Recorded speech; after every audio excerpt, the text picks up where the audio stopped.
来到台南有一间竹艺店，传承到今超过100年了。即卖由第4代子孙仔王生南接手。王生南对着老爸学做竹啊、椅啊、竹啊、家具等等各种的竹艺品，技术是愈来愈精。伊要把这个产业继续传落去。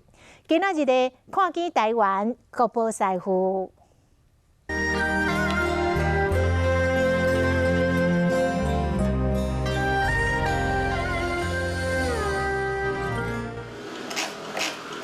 将竹仔锯开，续来爱阁用真来眼光做切割。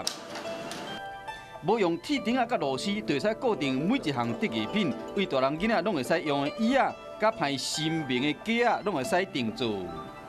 寒暑假啦，也是迄落拜6礼拜啦，较活动来斗做啦。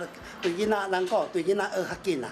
台南这间竹艺店传到即卖已经超过101年啊！即卖由第4代王生南接手，接任老爸王仁辉的功夫。这个行业其实在台湾也还不止我们在做。如果技术有办法更精进的话，那自然而然就有办法吸引更多的客人过来。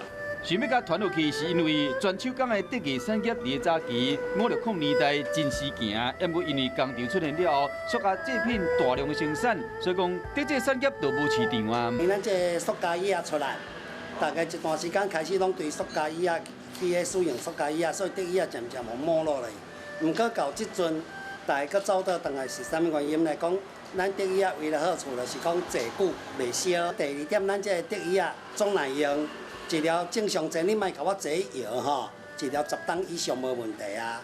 虽然竹制品面临被代替命运，不过依然有真侪怀旧的族群。真爱竹艺品，王家的竹艺技术嘛受到日本人的肯定。毋但海外闻名，伊嘛要将这个超过100年的竹艺功夫继续甲传落去。